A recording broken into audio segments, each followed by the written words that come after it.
Oftentimes, we get asked to cover more content on how one would go about achieving some of the looks and proportions that we feature on the channel. While our aesthetic reports provide background research on surgical and non-surgical solutions, it's about time we covered content that talked about plastic surgery and what's realistic on our YouTube channel. So in this pilot episode of Surgery Talk, who better to start off with than the queen of influencers herself, Kim Kardashian West. Plus, we also have a guest YouTuber for this video, but more on that in just a bit. I'll spare you on the backstory because virtually everyone knows who Kim is. But what you might not know is just how she's managed to turn back the clock and actually look younger now than ever before. It's just as much skin and facelifts to stop aging as it is surgical implants and bone sculpting to look proportionate. To assess how these surgeries have improved her face, let's start off by assessing pre-surgery Kim. For someone who loves being in the camera, it's surprisingly difficult to find good photos of her from the past. This is the best I could do considering it's a relatively neutral, sultry pose that works well with post-surgery Kim and her new poses. To assess proportions, we need measurements and a frame of reference, and to do that, we need to bring out the big guns. In 2014, Kim promoted a line of instant sunless mousse, which to this day I'm still not sure what it's meant to do. As luck would have it, the fifth Google result gives us the dimensions of the product. Using this, we can scale it back to Kim holding it to find out how tall her face is and make other measurements later. But more importantly, we can relate it back to 2007 and previous Kim, a time where there's virtually no information available about her. Kim's changed a lot about her face throughout the years, but the one thing I'm going to guess that she didn't change is the size of her iris. As crazy as that sounds, it's not a surgical procedure or an aesthetic choice someone would make other than for Halloween.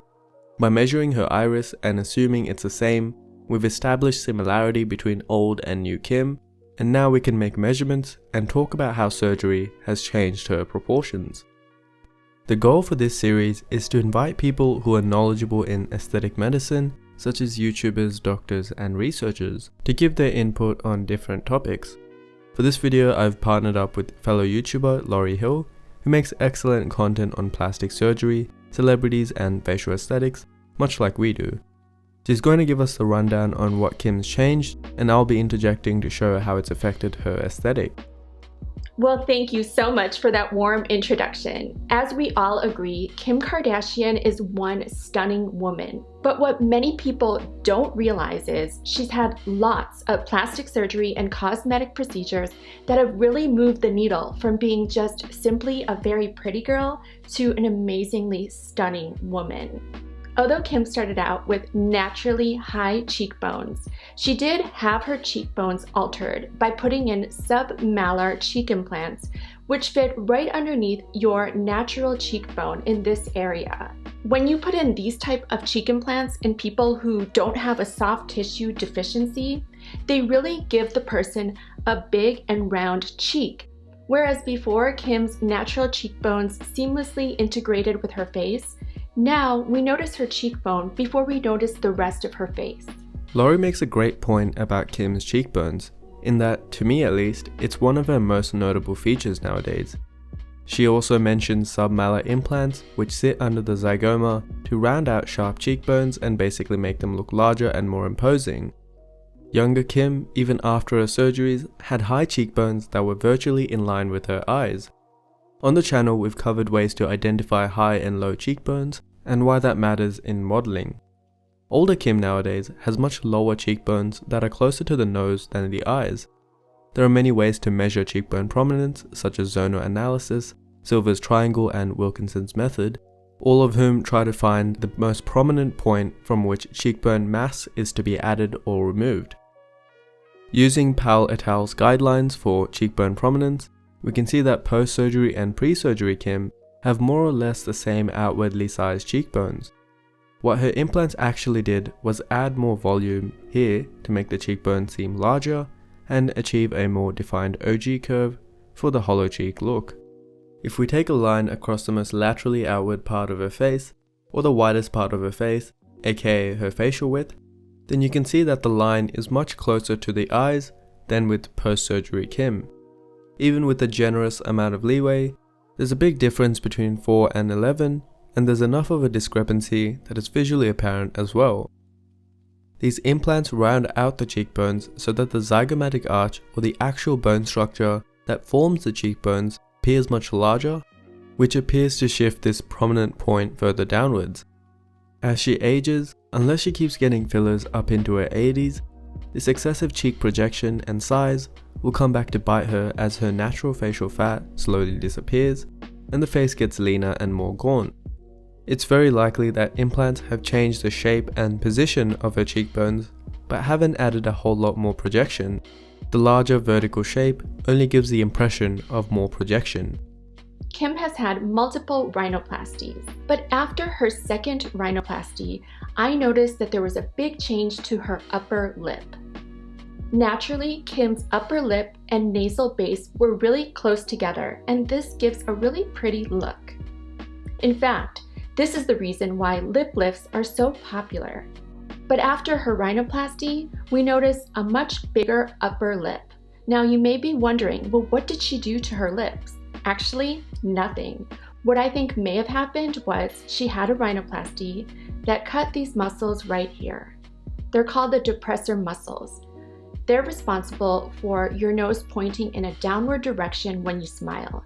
Now, not everybody's nose points in a downward direction, but Kim's did. But we notice after this second rhinoplasty, not only does her nose stop pointing downward when she smiles or laughs, now it's in a neutral position and there's a long upper lip. This is a dead giveaway of a rhinoplasty where the depressor muscles were cut. I definitely agree with Lorry that Kim has had a lot of work done to her nose. In this photo she sent me, we can tell that it's pre-surgery Kim because her nose still has a slight dorsal hump and, well, the obvious low nose tip and columella. We're not the only ones who notice this, as one aesthetic surgeon, Dr. Rawnsley, made similar comments with the claim that she shortened her nose by raising the low-hanging columella, which would also help explain why her upper lip length appears longer now.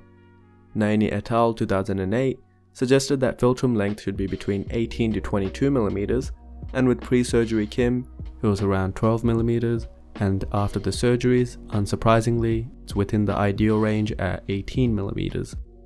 But I'd take these exact measurements with a grain of salt. It's only to show you that the length itself has visually increased. On top of the big changes, there are smaller ones to her dorsal base and dorsal bridge, and it's more likely that she's brought in her nasal wings to reduce nostril size on her new nose. Before we move on from the nose, the most subtle change is that you can see more of her nostril from the front now than ever before. This may seem contradictory, where you would want to normally reduce the nostril exposure. Kim has increased her nasolabial angle by reducing her plunging nasal tip.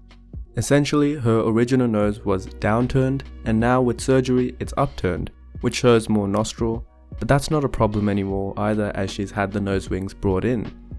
Surgeons and anthropologists consider this to be a Caucasian nose shape, with Caucasians strictly referring to the inhabitants of the Caucasus Mountains and their European descendants, as they have the highest nasolabial angle and the most upturned noses out of any other racial group.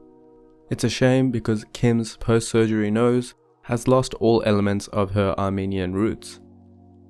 Although Kim didn't fix her upper lip right away, I do think that she had a hunch something was off with her proportions, because I see that she may have had implants to her jaw, chin, and pre-jowl area, maybe trying to balance out her proportions, and maybe she really wasn't sure what the problem was.